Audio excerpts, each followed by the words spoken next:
Salut l'équipe, nous nous retrouvons aujourd'hui pour parler du trade qui s'est effectué ce week-end entre Alex Caruso et Josh Giddey. Mais avant ça, vous pouvez aller sur la vidéo d'hier, on a parlé, Erwan, de l'arrivée de JJ Redick aux Lakers et de Kenny Atkinson du côté des Cavs. Petit rendez-vous mercredi soir, demain soir, on se retrouve pour la draft, le premier tour de la draft, vous savez que maintenant c'est en 2 tours, mais on sera en direct pour le premier tour, donc à 2h du mat, avec les chances de Zachary Zaché, Alex Sarr, Tidjane Salin et toutes les jeunes prospects que l'on va retrouver l'année prochaine en NBA. On sera en forme comme d'hab, vous en avez l'habitude, ce sera sur Twitch et sur YouTube. Allez, on y va tout de suite. On regarde le recap. Alors déjà, disons-le, récap d'un trade qui est sorti là de nulle part, gros. Je savais même pas qu'on pouvait faire des trades juste après, en tout cas avant la draft. Donc Alex Caruso et Josh Giddey, c'est un swap entre 2 joueurs. Il y a pas d'histoire de choix de draft et pourtant c'est le Thunder. On aurait pu imaginer qu'il y a un petit truc. Alors ouais, la première réaction va se baser côté Thunder. Ils font un gros coup, non?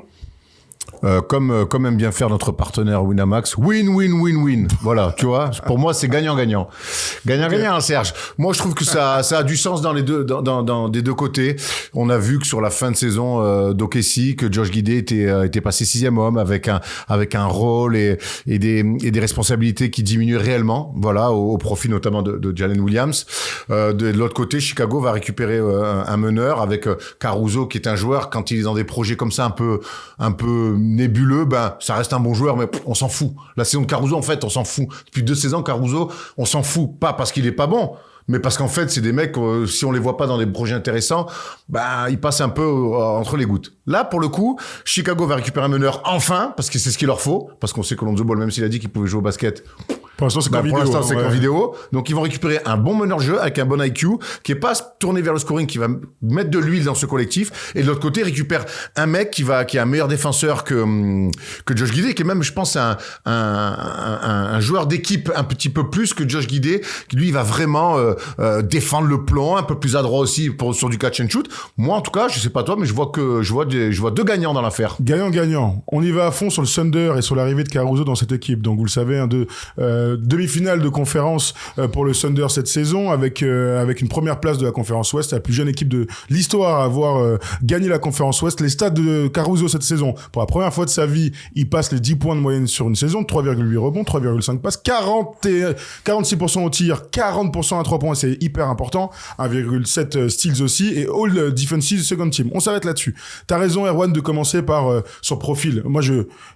Ce mec-là, il doit être dans des projets pour gagner. Enfin, tu sais, ça n'existe pas qu'il soit dans les équipes qui se battent pour le play-in de l'Est et je sais pas quoi. Il doit être un espèce de plug and play dans les très bonnes équipes où il va, par sa polyvalence, être le glue guy parfait, le défenseur fantastique, le gars qui va faire le bon play au bon moment, etc., etc. Pour moi, c'est un vrai gros coup. Parce que tu perds un mec, tu viens de le dire, sur lequel tu comptes de moins en moins et qui peut pas mettre un tir extérieur pour l'instant. Et donc, il n'est pas complémentaire de ta star. Par un mec qui est champion, on le rappelle avec les Lakers. Hyper important. Et pas champion galvaudé. Il joue 25 minutes sur toute la série de... Moi, j'ai voté MVP pour lui. Ah ouais. Il joue 25 minutes sur l'entièreté des playoffs. C'était pendant la bulle. Il joue 25 minutes en finale. Il est magnifique, etc. C'est un gage de confiance que t'as. On sait que quand il est parti, le trou qu'il a laissé, il a eu du mal à être... Mais on va vous le payer, les Lakers, à l'époque. Exactement. Bien vu, les mecs. Mais moi, je trouve ça intéressant sur le profil. Je trouve ça aussi intéressant sur l'expérience. C'est une équipe jeune qui, au bout d'un moment, avec ce qu'ils viennent de vivre ces 2 dernières années, se dit, nous, un jour, on veut être champion.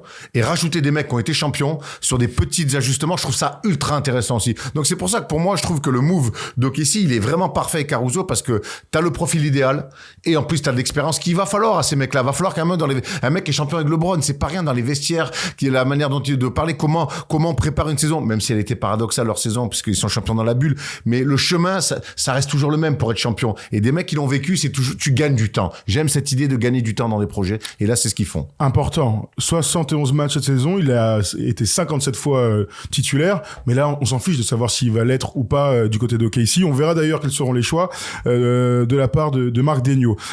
L'autre énorme plus-value, je vais te dire, de l'arrivée de Caruso, c'est qu'il y a un mec qui cette année tourne à 40% au tir, 40,8% au tir sur 4,7 tentatives. C'est-à-dire que c'est un shooter fiable, il est même à 38% en carrière. Alors qu'à la base, il n'était pas connu pour ça, mais il va pouvoir sanctionner les grands tirs ouverts que vont laisser les défenses. Mais tout ça, on a bien vu cette année le Thunder. Il y a plein de joueurs qui ont réussi à exister parce que il y avait des espaces et on est obligé de faire des impasses sur eux pour aller donner de l'aide ou pour faire ou pour doubler. On pense à Aaron Wiggins par exemple, voilà, qui pendant les playoffs a joué parce qu'il mettait des tirs. Et qui a eu, alors il fait d'autres choses. Hein, oui, non bien sûr, mais là il a gagné du temps. On pense aussi à Carson Edwards. Non, c'est pas Carson Edwards. Carson Edwards, il joue au Bayern Munich. Carson comment alors? J'ai oublié le rookie. Je vais vous redire. Mais je pensais pas à lui non plus. Le shooter là. Isaiah Joe. Voilà, donc c'est des shooters purs. Lui, c'est un shooter pur. Mais en tout cas, ils ont eu des tirs grands ouverts. Et en playoff, on l'a dit, on l'a vu avec Dallas en finale. Au bout d'un moment aussi, en playoff, quand on fait des défenses adaptées à ta star, eh ben, il va lâcher la boule, tu vas être grand ouvert et il faut les mettre dedans. Et Caruso, c'est un mec qui met dedans. Donc, c'est vraiment là-dessus bien pensé aussi. Casson Wallace. Casson Wallace. Donc, qui, bien sûr, le rookie, parce que sinon l'autre, il est en Europe et était au Bayern Munich. Isaiah Joe, que j'aime beaucoup. Isaiah Joe, en effet. Donc, on continue dans cette idée du plug parfait. Alors, je vais te faire une comparaison. Certes osé. Mais tu vas comprendre tout de suite où je veux aller. Ce qui a fait la force des Celtics cette année, on a beaucoup parlé de la profondeur et tout, de ce Big 6, et surtout de la volonté des options 3, 4, 5 de faire les bons choix dans les bons moments. Pour moi, ils ont trouvé leur Jrue Holiday. Alors, bien sûr, il n'est pas Jrue Holiday. Oh oui. Bien sûr, il n'est pas aussi fort que Jrue Holiday. Hot take, Thomas. Pas hot take. Au contraire, je parle vraiment de profil et de ce que Caruso, des attentes que j'ai de Caruso dans cette équipe du Thunder. C'est-à-dire que Jrue Holiday, bon, je le redis, est un meilleur joueur, est un meilleur défenseur, un meilleur truc, ce que vous voulez, un meilleur attaquant, un meilleur leader. Bref, c'est une star, alors que l'autre, c'est un joueur de complément. Mais ils ont la faculté de défendre sur tous les postes, de défendre sur des ailiers aussi. C'est aussi pour ça qu'ils l'ont pris. Et Sam Presti en a parlé. Il a été bluffé par sa défense sur les grands ailiers.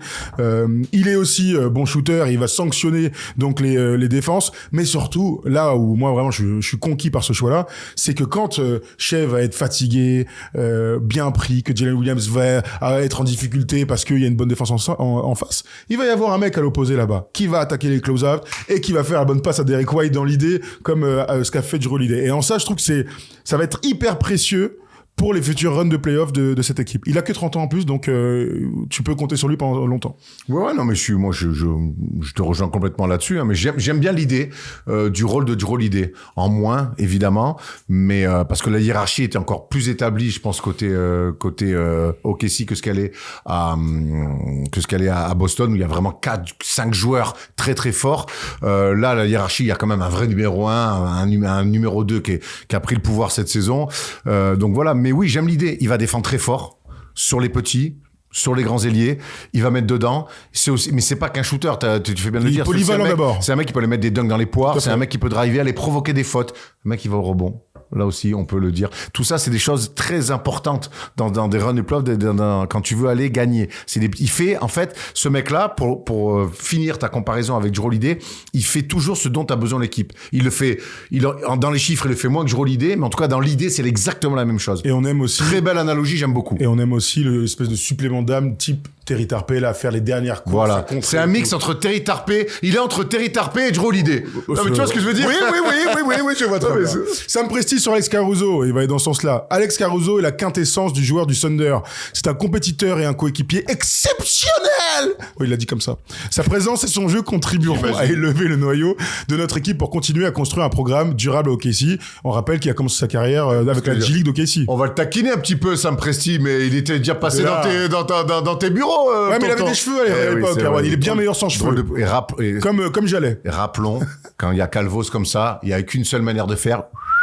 Faltas, on rase. Et on assume, et on y va à fond. Non, c'est pas Fartas, c'est Fartas. Ah, pourquoi? C'est rasé en rebond. Faltas, ça veut dire? Fartas. Ok. Eh ben, n'hésitez pas. Tu vas chez le FF et il fait Fartas. Erwan, il faut le dire. C'est dur pour les garçons qui commencent à perdre leurs cheveux, qui ont eu l'habitude d'avoir des cheveux. À un moment donné. En fait. Plus tôt ça arrive, plus c'est facile de l'assumer. Mais à un moment donné, il faut l'assumer à 30, 40, 50. Même si tu vas à Istanbul en vacances ou en week-end, peut-être que ça va revenir un petit peu. Mais regardez comme Erwan est beau. À un moment donné, il faut s'assumer. C'est vrai que c'est à 35 ans, t'adores mettre du pento et que t'as plus de c'est compliqué, la transition est difficile. Les amis, on se rase la tête, vous êtes beaux, ça fera ressortir vos yeux. Exactement. Laissez pousser la barbe, comme ça on verra pas le menton. Une petite barbe quand même. Ah, tu connais, frère, tu connais. Bon. Caruso n'a pas de barbe. Non, mais il a un bandeau. Il a un bandeau. Voilà, comme dans Space Jam. Comment il s'appelle encore notre gars? Elmer. C'est quand même son sosie, quoi. D'ailleurs, je pense que c'est fait exprès. Il est pas fou. Ça m'inquiète parce que tout à l'heure, j'ai eu un trou sur Izzy Adjo et Elmer, il est venu direct. Comment il s'appelle, le shooter Elmer, ok, d'accord. Très bien. Bon. Elmer qui avait fait le fameux. Tout à fait, magnifique. Quel hommage. Voilà pour OKC. On aura le temps de rediscuter de la suite de la free agency parce qu'il leur manque un grand, il leur manque encore beaucoup de choses pour continuer à progresser. Pas tant de choses que ça, il leur manque un grand. Ça, par contre, ça va être très intéressant à suivre. Ah, mais c'est énorme, gros. Hein, parce oui, que de toute façon, comme ça, parce que Jalen Williams, il est adorable et j'espère qu'il va continuer à jouer parce qu'il régale, mais il leur faut un tonton, frère. Il faut un mec qui prenne des rebonds, qui fasse plus d'1m80. Bon. Voilà. 10, on verra. 90. 1m90, très bien. On dit ça alors que leur grand, là, il fait 2m25. Oui, mais bon, il fait bref. autre chose. Tout à fait. Peut-être qu'ils prendront Olivier Roux. T'as vu Olivier Roux? Oh la vache. 2m36. Incroyable. Bon, on le suit depuis longtemps, le Canadien. Ouais. Mais là, il a été annoncé à Oui, 2,36. Et je trouve qu'il évolue bien physiquement. J'avais très peur quand il était gamin. Je trouve que, alors pour un mec de 2,36, mais je trouve qu'il évolue bien. Tout à fait. Plus que Mohamed Dabod qui a 12 ans, enfin. Oui. Alors, donc on enchaîne avec l'autre côté. Erwan disait que c'était un win-win, un trade win-win, puisque, eh bien, ça y est, ils l'ont leur meneur de jeu, les Bulls.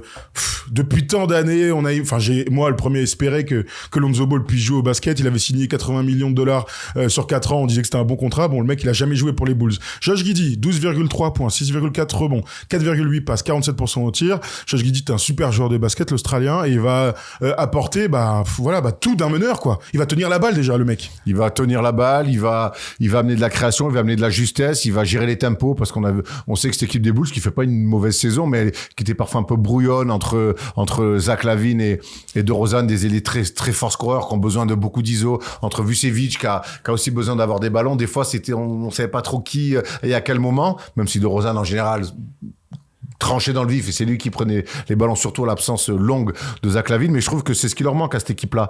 Voilà, c'est une équipe, finalement, cette année, on aurait cru elle aurait pu baisser les bras, tanker, elle a pas fait ça, elle a pas du tout fait ça et elle continue de bien bosser. Donc c'est bien d'avoir ce joueur-là, puis même pour lui, ça va, voilà, au bout d'un moment, l'ombre de Shai il l'aura plus sur lui, il va pouvoir être un meneur titulaire, je pense que c'est ce qu'il est en NBA, mettre du rythme, courir, faire un peu ce qu'il aime, laisser aussi parler sa créativité, c'est un joueur très créatif aussi. Tout à fait. Là, on le voyait, on louait son QI, bravo, tu joues ligne de fond sur les pics qui se faisaient oublier. Bon, au bout d'un moment, nous, on a surtout envie de voir jouer les pick and roll, drive, mettre des passes, aller sanctionner, mettre des lay-ups, voilà, aller trouver ses grands, ses ailiers dans les corners. Donc voilà, je pense que lui aussi va retrouver un basket qui lui correspond un peu plus. Plus académique, en tout cas, tu vois, où on l'attend un petit peu plus. Lui, on se rappelle qu'il avait été sélectionné très très haut à la surprise générale, 6e choix par OKC. Ils avaient vu quelque chose. Le problème, c'est que même s'il avait fait une bonne saison rookie, une très bonne saison sophomore, l'année dernière, il était à 16,6 points, ce qui est énorme. C'est lacune à 3 points. Il peut pas jouer. En fait, c'est simple. Il peut pas jouer à côté d'un mec qui a autant la balle. Donc ça, le problème va se poser aux Bulls, mais c'est pas la même temporalité. Et puis si t'as la balle dans les mains, forcément, on te laisse faire autre chose. Là, le catch and shoot, il rate des trucs, des écarts.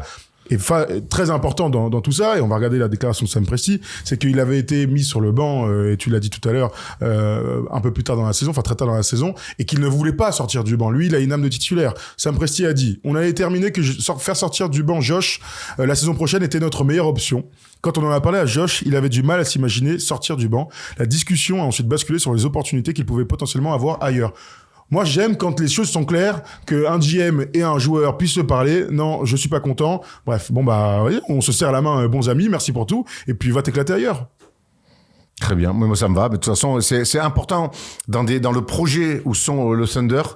Tu ne peux pas avoir un mec qui boude, qui accepte pas son rôle. Je pense pas que ce soit un fouteur de merde dans le vestiaire, mais au bout d'un moment, c'est des mecs qui gèrent aussi leur carrière comme on gère une entreprise. Et si t'es frustré, si un jour tu te retrouves à un match 6, que t'es une sortie de temps mort et que le mec, ça fait 6 mois, 1 an qu'il est frustré par son rôle, voilà. Tu vas dire ça à DeAndre Ayton. Voilà, exactement. Moi, un mec frustré, on s'en fout.